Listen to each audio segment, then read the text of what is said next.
Selamat pagi Bapak Ibu semua. Di minggu ketiga ini kita memperingati Hari Bapa, dan kita bersyukur kita semua di dalam lindungan Tuhan. Mari kita berdoa memulai ibadah kita ini. Bapa yang baik, Bapa yang kami kenal dan kami sembah di dalam nama Yesus Kristus. Kami bersyukur ya Bapa, untuk waktu-waktu yang sudah kami lalui di dalam kehidupan kami. Dan sudah setahun lebih kami berada di dalam masa pandemi COVID-19 ini. Tapi kami tahu bahwa kami selalu di dalam perlindungan Engkau. Kau yang memagari kami, Kau kota benteng kami.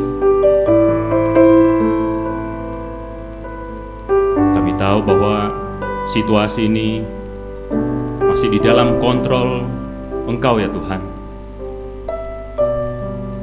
Dan semua ini boleh terjadi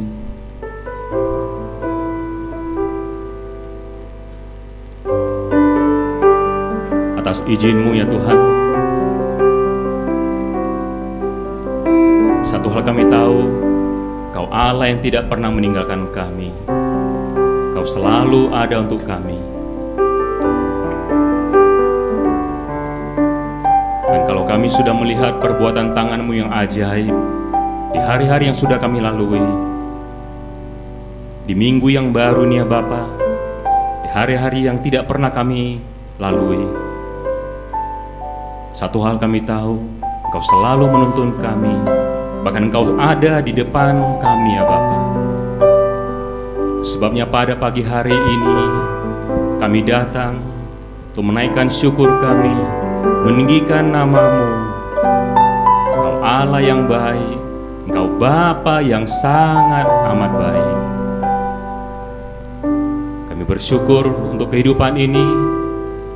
Kami bersyukur untuk semua kebaikan Tuhan yang boleh kami alami dalam hidup ini. Kami bersyukur untuk kesehatan kami. Kami bersyukur untuk pekerjaan kami, untuk usaha kami. Bahkan kami bersyukur untuk anak-anak kami semua, baik yang sudah bekerja ataupun di masa-masa pendidikan mereka. Terima kasih Bapa yang baik. Inilah kami, semua anak-anak-Mu yang rindu untuk bersekutu dengan-Mu. Kami naikkan ucapan syukur kami di dalam satu nama yang penuh kuasa, Yesus Kristus. Mari semua kita yang diberkati bersama kita katakan, amin.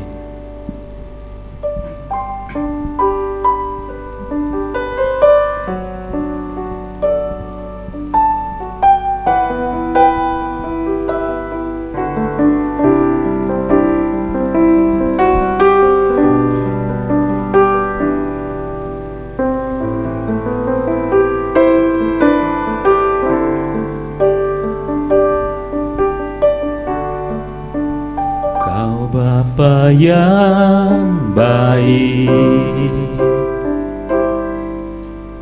selalu besertaku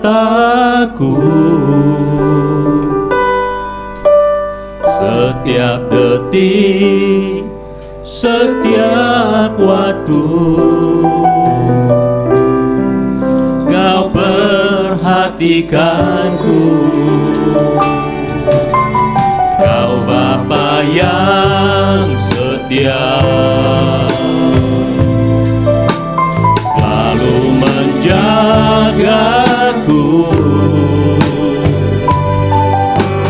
Kau angkatku bila ku jatuh. Kau menopangku.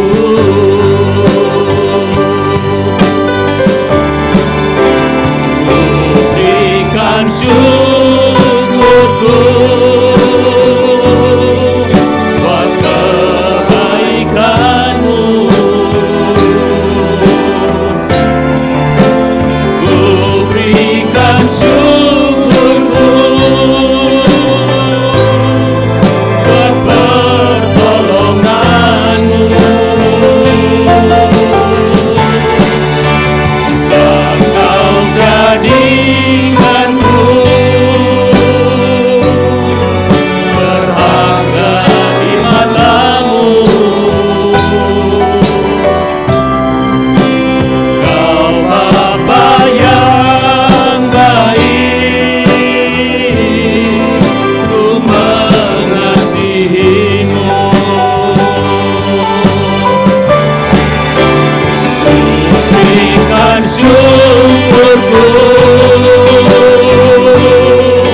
buat kebaikan-Mu.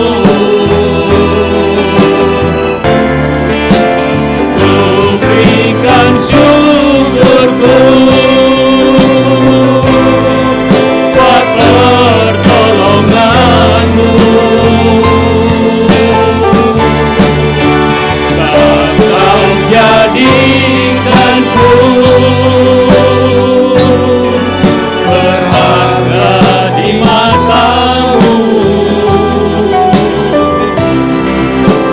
Kau Bapa yang baik, ku mengasihi-Mu. Kau Bapa yang baik, ku mengasihi-Mu. Kau Bapa yang baik, ku mengasihi-Mu.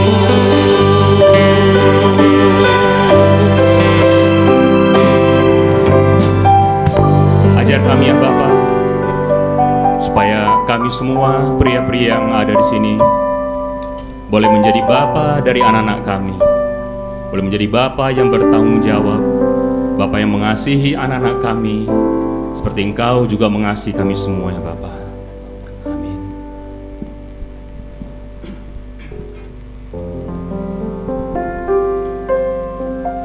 Kita akan memuji, memuliakan Tuhan kita.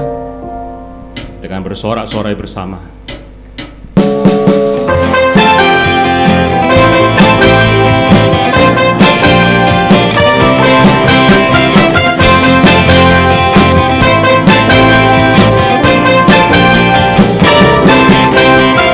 Semua yang letih lesu dan berbeban berat, datanglah padanya, mendekat kasih-Nya, Dia memberi kelegaan, memberi kemenangan, dan jiwamu akan tenang, merasa tenang.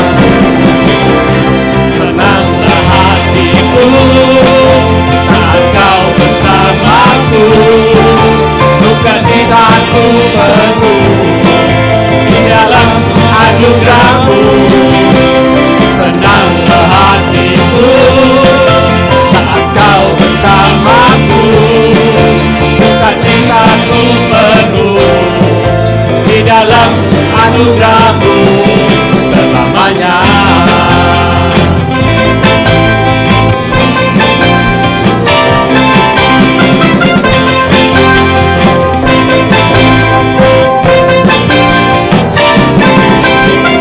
Semua yang letih lesu dan berbeban berat, datanglah padanya, mendekat kasih-Nya, Dia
selalu rindu ada di dalam hadirat-Mu ya Bapa.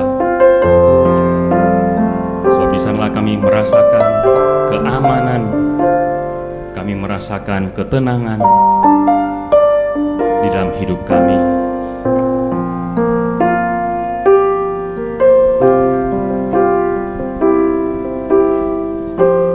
Penuhi hatiku dengan hadir-Mu,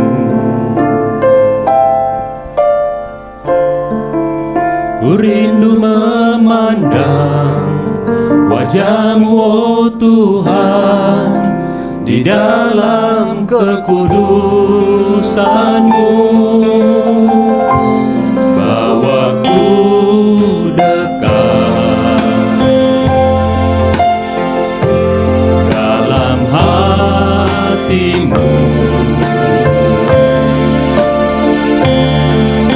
ku rindu mendengar suara-Mu, oh Tuhan, di tempat kudus-Mu sekarang. Ku rasakan kasih-Mu dan indahnya kekudusan-Mu, penuhi dengan kasih-Mu, diam di hadirat-Mu. Ku mengangkat tanganku dan ku bersyukur menyembah-Mu, penuhi dengan kasih-Mu, diam di hadirat-Mu.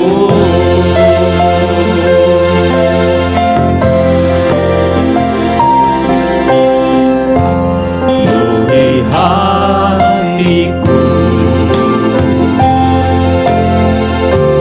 dengan hadir-Mu,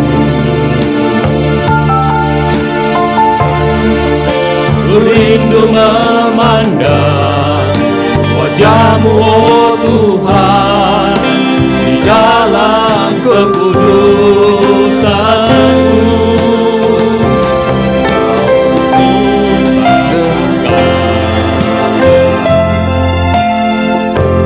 Dalam hati-Mu,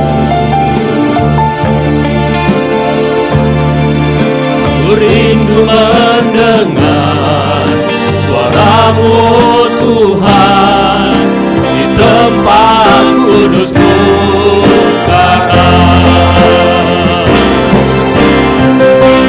Ku rasakan kasih-Mu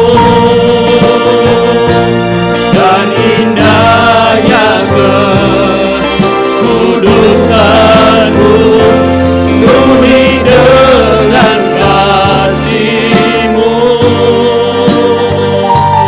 diam di hadirat-Mu.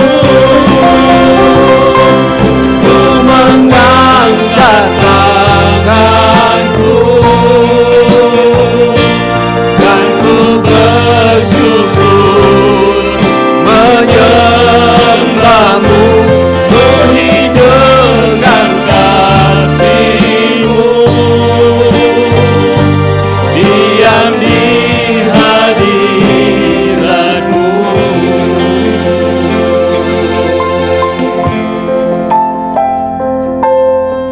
Bawa kami masuk ya Tuhan di dalam hadirat-Mu. Bawa kami untuk naik ke gunung kudus-Mu ya Bapa. Sebab kami selalu rindu untuk bersekutu dengan-Mu, rindu dekat kepadamu ya Bapa, rindu jamahan-Mu, rindu hadirat-Mu, rindu Engkau selalu ada bersama dengan kami, menjalani hari-hari kehidupan kami ya Bapa.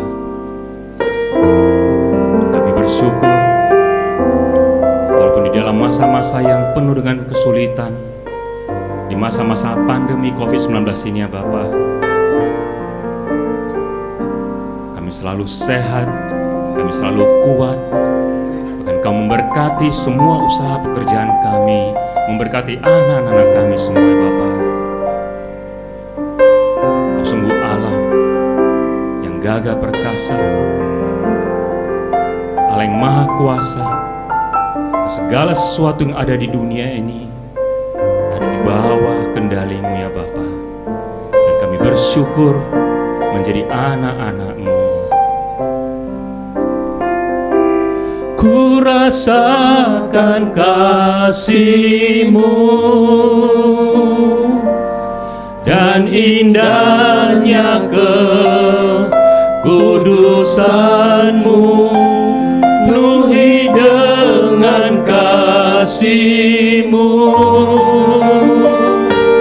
diam di hadirat-Mu, ku mengangkat tanganku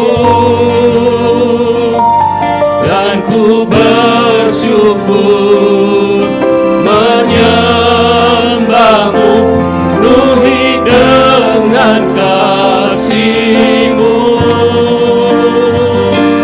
diam di hadirat-Mu, ku rasakan kasih-Mu dan indahnya kekudusan-Mu, penuhi dengan kasih-Mu, diam di hadirat-Mu, ku mengangkat tanganku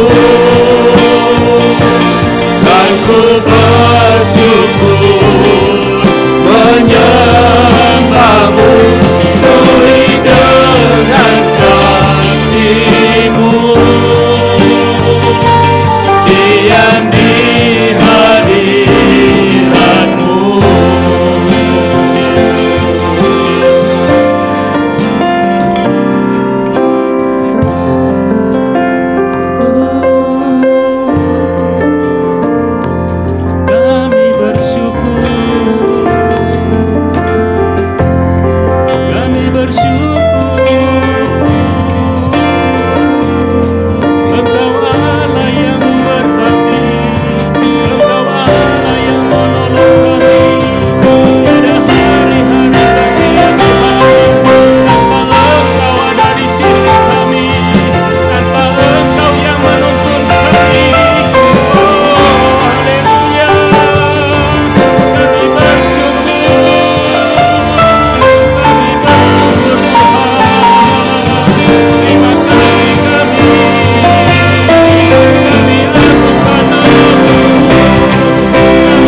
pujian dan penyembahan kami yang boleh kami naikkan untuk Engkau ya Bapa. Dan biarlah semuanya itu boleh menjadi dupa yang harum di hadapan-Mu. Dan kalau sebentar kami akan duduk, dia mendengarkan firman-Mu, memberkati hamba-Mu yang Kau pakai untuk memberkati kami semua, menyampaikan isi hati-Mu kepada kami semua. Terima kasih Bapa yang baik. Pujian dan syukur kami hanya bagi Engkau. Di dalam nama Yesus, mari kita semua diberkati bersama, kita katakan amin.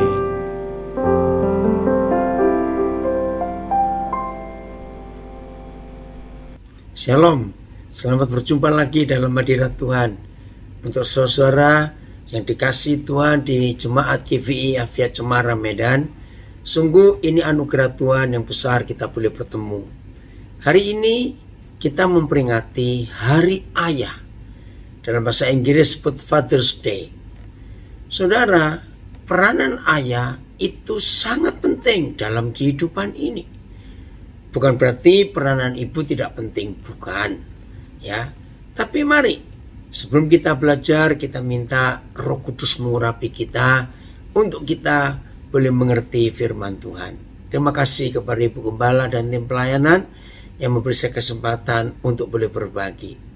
Bapa di surga, kami bersyukur hari ini Bapa izinkan kami kembali untuk bertemu dalam hadirat Tuhan. Dan secara khusus hari ini kami belajar ingin mengerti peranan ayah, peranan papa dalam hidup ini. Urapi kami Roh Kudus dan bukakan firman-Mu, rahasia-Mu, supaya semua kami betul-betul mengerti isi hati Tuhan. Silakan Kau bekerja, kami siap untuk menerimanya. Dalam nama Tuhan Yesus. Mengapa ayah? Saudara, suatu hari, saya lupa tahun berapa, sudah cukup lama, saya tuh kepikir, kasihan para polisi, tugas mereka berat. Menangkap pencuri, menghadapi penjahat, masalah kriminalitas, masalah di penjara. Mau sampai kapan habisnya? Narkoba, dan tindakan-tindakan kejahatan yang lain. Apa sih yang bisa menghentikan manusia untuk berbuat jahat? Saudara, tiba-tiba sampai kepada satu pemikiran. Rasa cukup, rasa puas, rasa kenyang. Bukan secara perut jasmani, tapi kenyang secara mental, secara jiwa, secara hati, secara pikiran. Nah, seandainya manusia itu bisa berkata puas atau cukup, percaya enggak? Mereka enggak perlu, manusia itu enggak perlu untuk mencari isi yang lain-lain lagi buat memuaskan, mengenyangkan hidupnya. Nah, tiba-tiba saya kepikir, saya percaya di dalam Alkitab pasti ada sebuah firman yang menyatakan kapan, di mana, bagaimana seorang manusia bisa berkata menikmati rasa puas, bisa berkata cukup. Ya, bersyukur kepada Tuhan. Ternyata ada di Alkitab. Saya kaget ketika Roh Kudus menunjukkan itu, betul-betul saya hampir gak percaya. Tapi faktanya, mari kita lihat Yohanes 14 ayat 8. Yohanes 14 ayat 8. Di antara 12 murid Tuhan Yesus, ada seorang bernama Filipus. Tiba-tiba dia nyeletuk. Tiba-tiba dia tanya, "Guru, tunjukkanlah Papa itu kepada kami, maka itu sudah cukup bagi kami." Wih, ternyata ada yang bisa membuat orang rasa cukup. Coba saudara cari di berapa terjemahan. Saudara bisa bahasa Mandarin, Alkitab bahasa Hokkien karena saudara tinggal di Medan, Alkitab bahasa Inggris, bahasa Spanyol, bahasa-bahasa yang lain, bahasa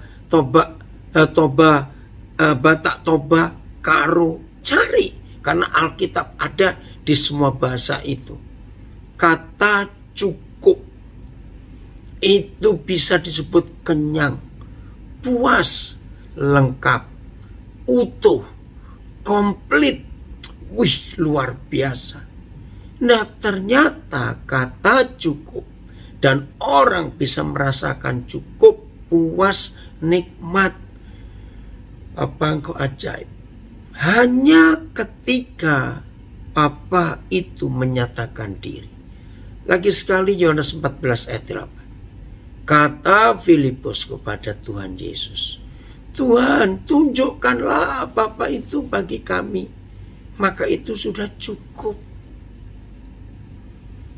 Saudara, izinkan saya ngomong begini, tapi jangan tersinggung. Di dalam fakta hidup ada, maaf ya, istri-istri yang mengalami godaan, mengalami macam-macam dalam keluarga. Tapi faktanya kita akan melihat ternyata jauh lebih banyak papa-papa, ayah-ayah, suami-suami yang dirusak oleh iblis. Nah, saya makin ingin tahu ada apa? Kenapa mesti papa yang dirusak? Kenapa hanya papa yang bisa memberi rasa cukup, rasa puas buat anak-anaknya, buat kehidupan ini? Oh, ternyata memang dunia ini sedang merindukan seorang papa, kehadiran papa dalam hidup ini. Itu sebabnya saudara, mari mulai hari ini kita menjaga, khususnya kita para suami, para ayah. Pemuda-pemuda, satu hari nanti kalian menikah, kalian jadi suami.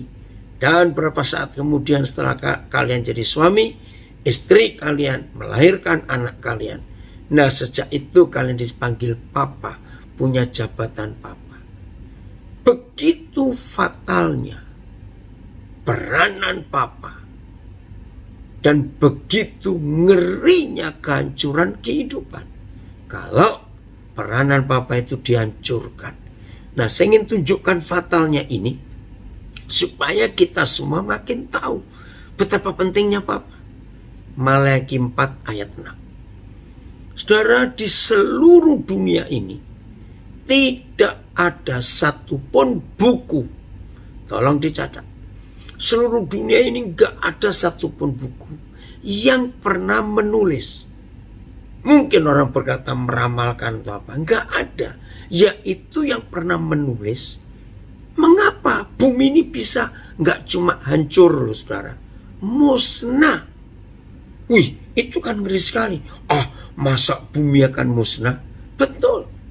Nah, satu-satunya buku yang memberitahu kita kapan bumi bisa musnah itu cuma Alkitab. Yang belum tahu, mari kita buka Maleakhi 4 ayat 6. Ini ayat terakhir, ayat penutup di perjanjian lama. Maleakhi 4 ayat 6. Gak main-main saudara. Bumi ini musnah bukan karena bencana alam yang ngeri, gempa bumi yang sekian gede, tsunami, gunung meletus. Corona yang begitu ngeri sekarang ini pun nggak bisa memusnahkan bumi. Perang nuklir ternyata juga tidak, karena manusia berusaha untuk hidup dalam perdamaian. Tapi Maleakhi 4 ayat 6 mengejutkan. Bumi ini musnah ketika para ayah, papa-papa menyakiti hati anak-anak. Ketika saya tahu itu, begitu sederhana. Setan merusak, menghancurkan, memusnahkan bumi. Serius.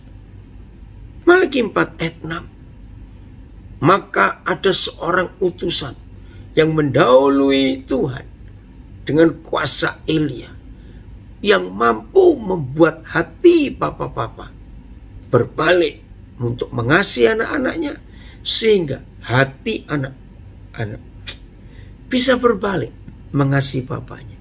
Kalau tidak, nah ini ancamannya. Yesus Tuhan tetap akan datang seperti janjinya, tapi untuk memusnahkan bumi. Maleakhi 4 ayat 6. Setelah itu perjanjian lama tutup. Oh ya, hanya ketika papa-papa dirusak lalu hatinya jadi jahat dan anak-anaknya terluka.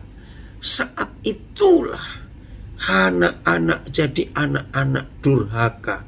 Loh kok bisa? Karena begini saudara yang buat saya kaget dan saya syok. Belum pernah saya mendapatkan sebuah pewahyuan yang begitu menakutkan saya. Satu kali Roh Kudus tanya saya. Waktu itu tahun 84 saya di Salatiga bulan September. Tiba-tiba terbersit sebuah pertanyaan. Kapan ya perjanjian baru itu dimulai? Ya saya mikir Injil Matius. Ternyata salah. Secara kronologis, urut-urutan kejadian, Injil Lukas adalah permulaan perjanjian baru, bukan Matius. Loh kenapa Lukas? Saudara masih ingat? Hari itu Imam Besar Zakaria sedang melaksanakan tugas di Bait Suci sebagai Imam Besar. Tiba-tiba Gabriel datang. Masih ingat ya? Nah ketika Gabriel datang, Gabriel memberitahukan, Zakaria, istrimu Elisabeth yang mandul itu akan melahirkan anak laki-laki namanya Yohanes. Zakaria nggak percaya, ingat ya, maka itu sampai dia bisu. Tapi ini yang tertulis di Lukas 1:17. Wih, saudara itu luar biasa. Lukas 1:17. Nah sekarang saudara buka dua Alkitab. Satu Malaki 4 ayat 6. Lalu yang sebelah saudara buka Lukas 1:17. Tolong perhatikan saudara. Ternyata setelah Maleaki mati, perjanjian lama ditutup.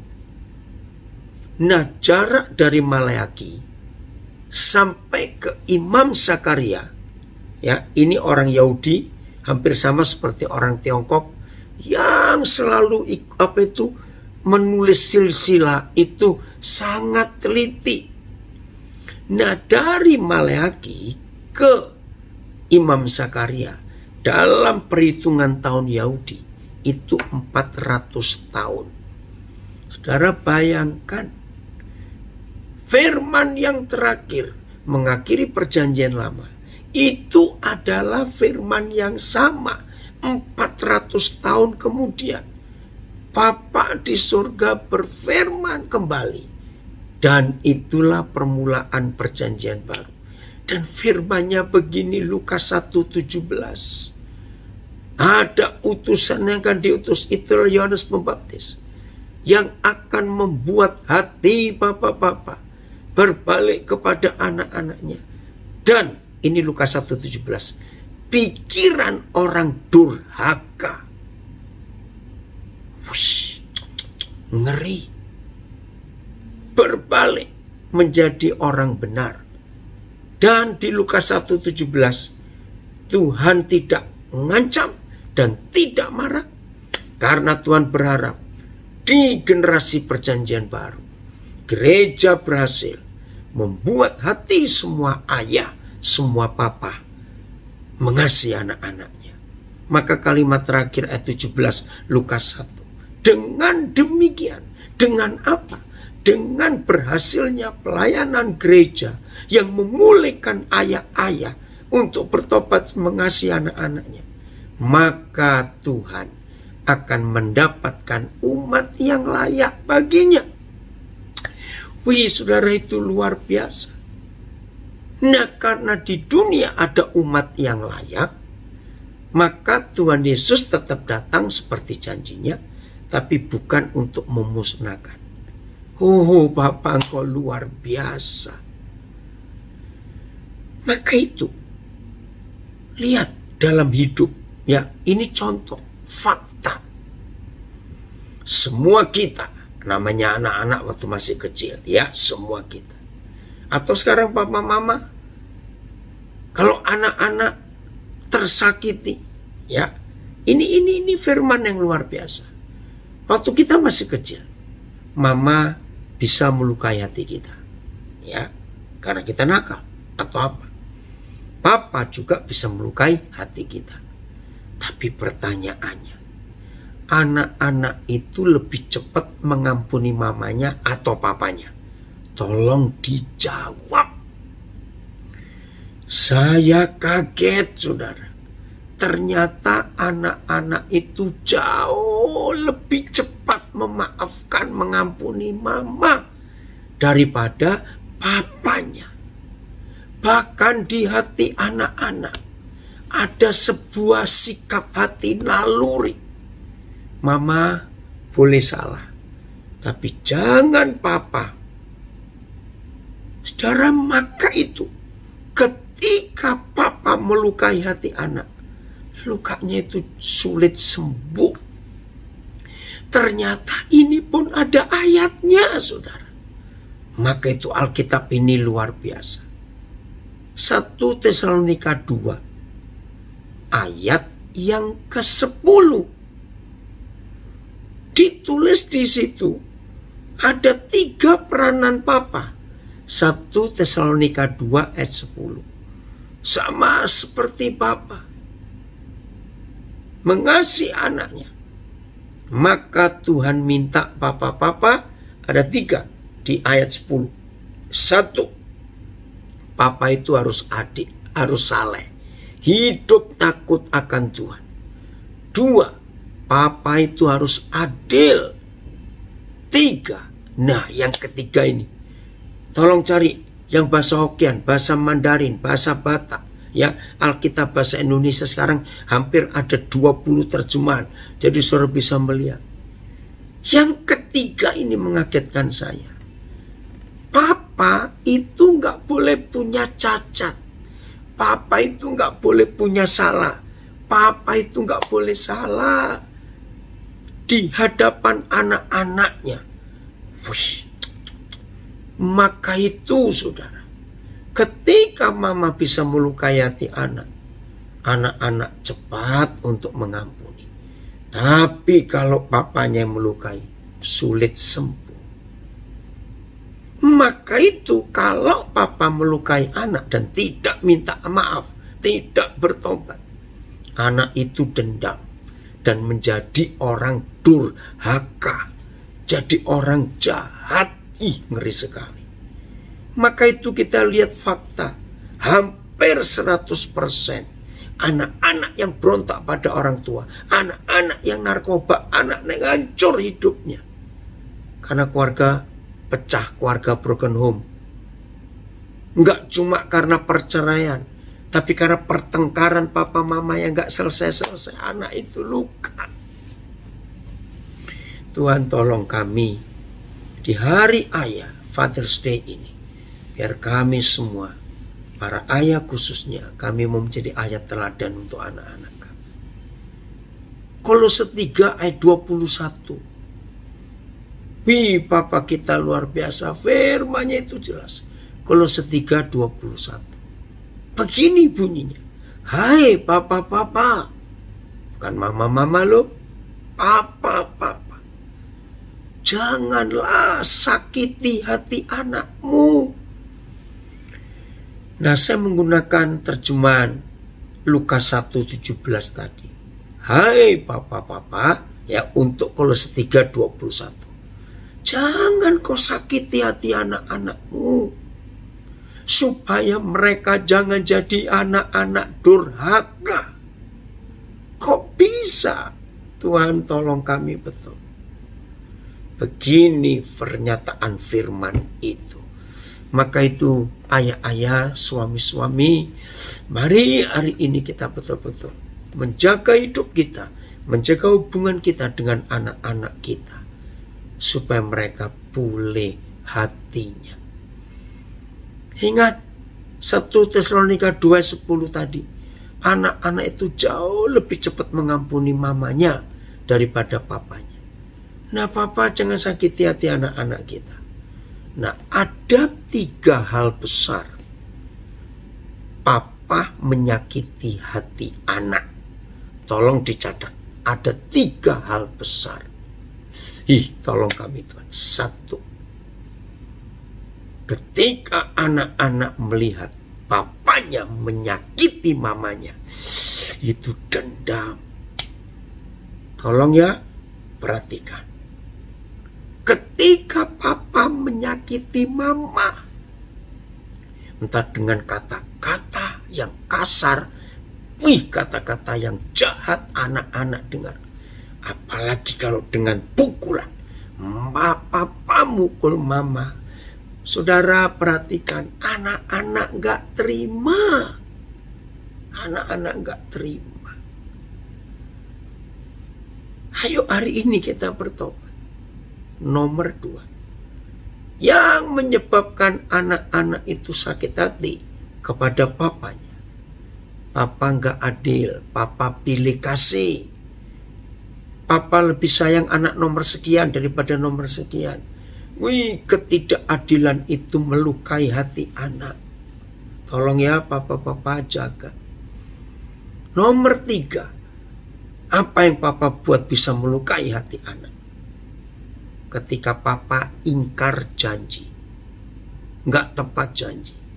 Saudara ingat nggak? Yang namanya anak. Itu kalau dengar orang tuanya berjanji, apalagi papa. Itu dipegang mati loh. Maka itu ketika anak nagih atau minta, maka papa berkata, aduh maaf nak, papa cuma guyon. Itu sakit hatinya luar biasa. Maka itu hari ini papa, mari kita jaga hidup kita. Nah terus bagaimana supaya papa mama di rumah itu penuh damai dan jadi surga?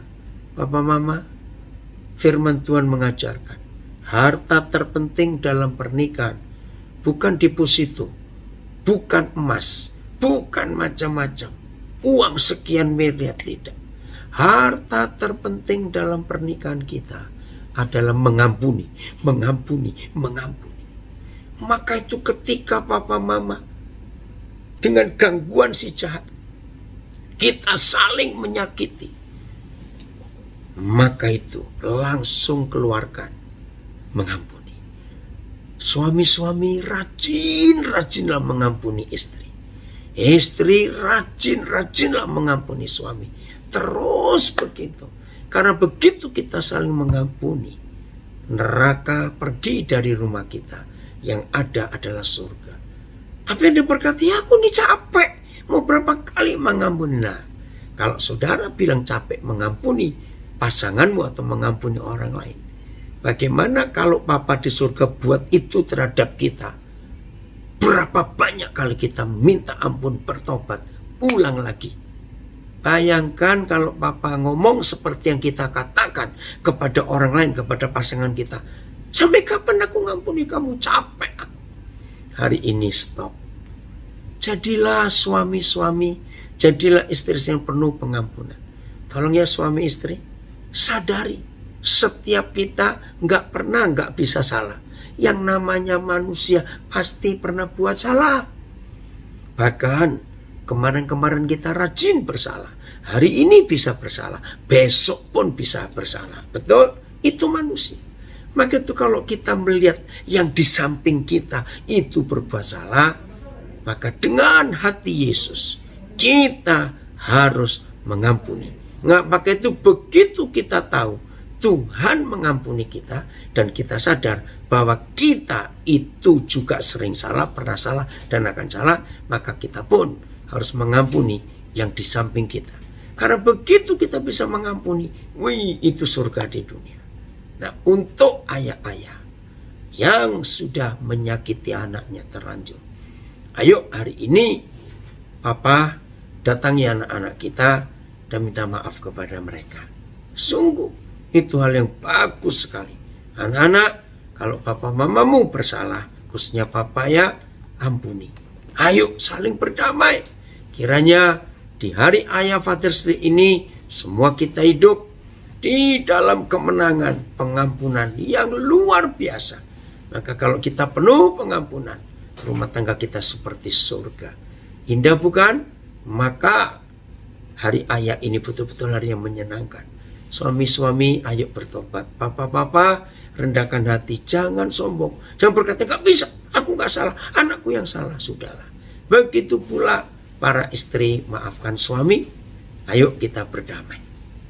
Kalau kita berdamai, hidup ini sangat luar biasa. Mari kita berdoa. Bapa, kami sudah dengar firman-Mu. Roh Kudus menolong kami supaya kami menjadi pelaku firman. Tuhan, setelah kami renungkan firman-Mu, kami ngeri. Ternyata peranan Papa itu begitu luar biasa. Hari ini pulihkan semua kami para ayah. Pulihkan semua suami. Pulihkan. Anak-anak juga yang terluka dipulihkan Tuhan. Anak-anak diberkati, anak-anak dibuat bahagia. Tidak ada generasi durhaka lagi, tidak ada generasi rusak lagi. Ada perdamaian di rumah. Suami istri gak saling cakar-mencakar, caci maki, tidak saling menyalahkan, tapi saling mengampuni. Tuhan, biar anak-anak-Mu secara khusus yang ada di GBI Afia Cemara Medan ini menjadi pelaku firman. Bahkan semua kami ikut mendengar firman-Mu ini, kami semua juga dipulihkan. Terima kasih. Anak-anak kami yang ada jauh dengan kami, karena mereka merantau, mereka kuliah, bekerja, atau mereka sudah berkeluarga. Sungguh kami ingin berkat Tuhan nyata untuk mereka juga. Memberkati Ibu Gembala bersama anak-anak dan tim pelayanan di GBI Afia Cemara Medan ini. Supaya GBI ini jadi berkat, GBI Afia Cemara ini jadi berkat buat banyak orang. Roh Kudus, Engkau simpankan firman-Mu dalam hidup kami, supaya firman ini enggak cuma diam hari ini, tapi terus berkembang ke arah pemulihan lebih baik. Sungguh kami kagum pada firman-Mu, ternyata yang bisa memuaskan, membuat orang rasa cukup, dan tidak lagi jatuh dalam dosa, hanya kehadiran seorang Bapa. Kerjakan itu. Terima kasih Bapa di surga, Roh Kudus menolong kami, untuk kami menjadi pelaku firman. Amin.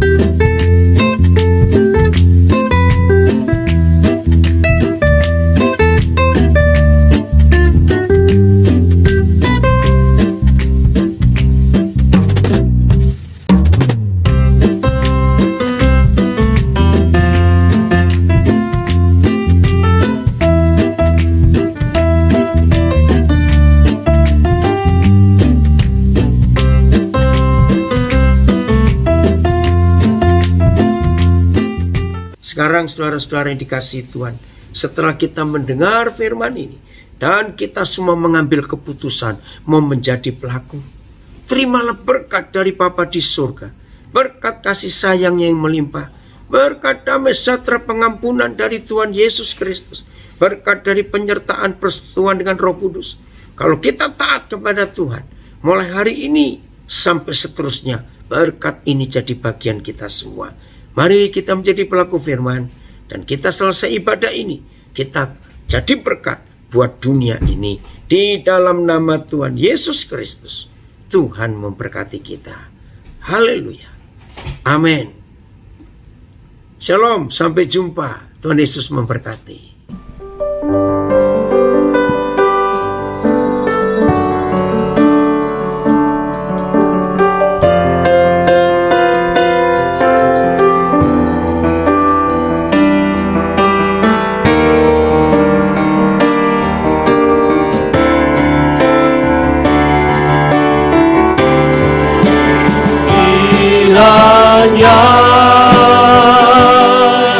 Engkau memberkati aku berlimpah-limpah dan memperluas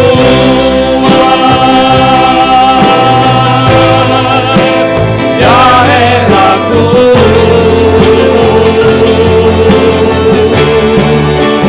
dan kiranya tangan-Mu menyertai aku dan